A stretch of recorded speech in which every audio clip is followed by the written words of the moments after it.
ఏ సమస్యలతో ఏ బాధలతో మీరు ఉన్నారో వినండి. విసిగి వ్యవసాయపడినటువంటి బేతలతో బిడ్డలారా, పరిశుద్ధాత్మ దేవుడు మీకు సెలవిస్తున్నాడు, మీకు ప్రత్యేకమైనటువంటి అత్యధికమైన కృప వస్తుంది. ఈ కృప ఏం చేస్తుందంటే నీ బలహీనతను బలపరుస్తుంది, నీ రోగాన్ని లయం చేస్తుంది, నీ సమస్యను సొల్యూషన్గా మారుస్తుంది, నీ సంకటాన్ని సాక్ష్యంగా మారుస్తుంది, నీ స్థితిని మారుస్తుంది.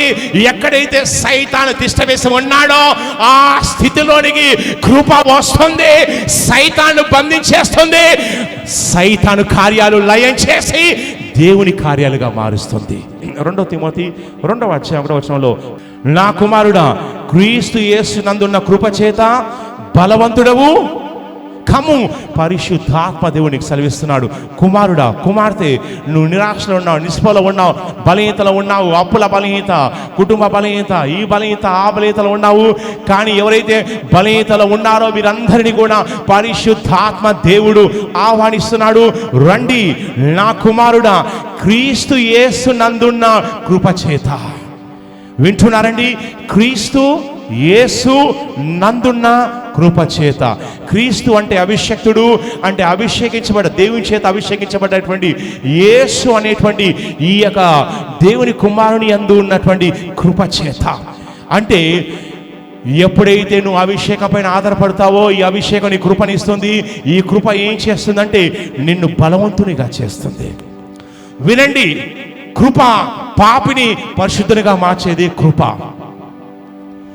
నిస్సహాయునికి సహాయం చేసేదే కృప, సమస్యలో ఉన్నవానికి సొల్యూషన్ దయచేసేదే కృప, నరకానికి వెళ్ళాల్సినటువంటి పాపిని పరలోకానికి తీసుకెళ్లేదే కృప, పడిపోయిన వాడిని పై స్థాయిలో ఉంచేదే కృప, బలహీనుణ్ణి బలవంతునిగా చేసేదే కృప, దారిద్రుణ్ణి ధనికుణ్ణి చేసేదే కృప, సైతాన్లో బంధించబడ్డ వాడిని దేవునితో సహవాసాలు ఉండేలా చేసేదే కృప.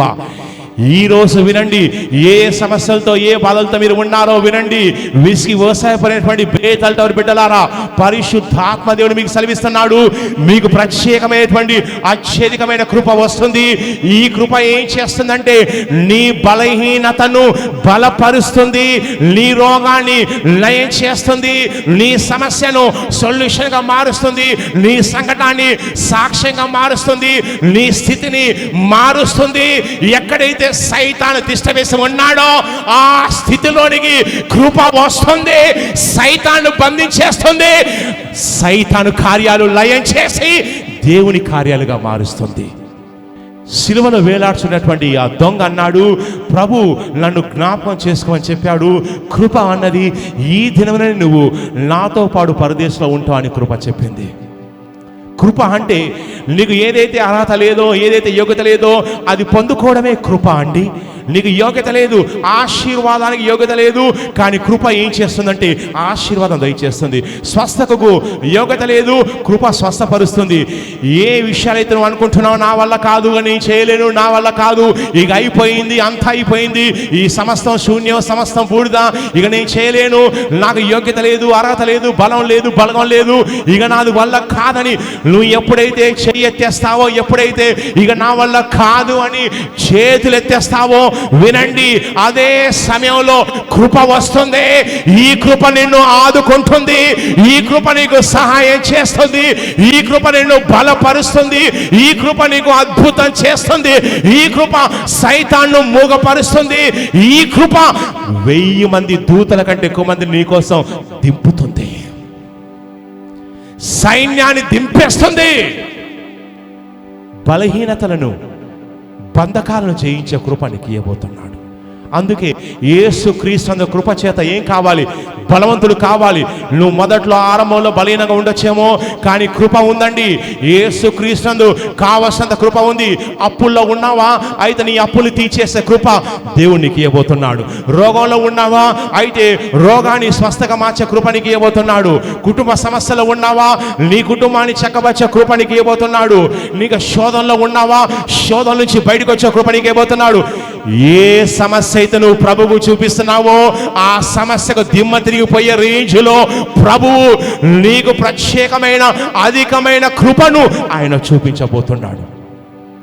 నువ్వు సమస్య చూపించు, ఆయన కృపను చూపిస్తాడు. నీ బంధకాన్ని చూపించు, ఆయన అత్యధికమైన కృపను చూపిస్తాడు. కృప ఏ రేంజ్లో వస్తుందో నీకు తెలియదు. ఈ కృప అత్యధికమైన కృపగా మారిందంటే చాలు, ఇక దూతలు రంగప్రవేశం చేస్తాడు. ఇక నువ్వు బలవంతుడిగా మారుతున్నావు. ఏదైతే నువ్వు చేయలేకపోతున్నావో నీ ద్వారా చేయించేదే కృప. నువ్వు అంటున్నావు ఈ ఉద్యోగం చేయలేనని, కానీ ఆ ఉద్యోగాన్ని నీతో చేయించేదే కృప. నువ్వు అంటున్నావు ఈ వ్యాపారం నేను చేయలేను, నాకు ఆ టాలెంట్ లేదు, నాకు ఆ సత్తా లేదు, సామర్థ్యం లేదు, నేను సైలెంట్ క్యాండిడేట్ని, గట్టిగా మాట్లాడలేదు, అనుభవం లేదు, ఏమీ లేదు, దోమచ్చి కుడితే దుప్పటేసుకున్న రకాన్ని నేను, నా వల్ల కాదు నువ్వు అంటున్నావు. కానీ కృప వస్తుంది. ఈ కృప నీకు శిక్షణ ఇస్తుంది, తర్ఫీదు ఇస్తుంది. నీ ద్వారా నువ్వేమి చేయలేకపోతున్నావో నీ ద్వారా చేయిస్తుంది.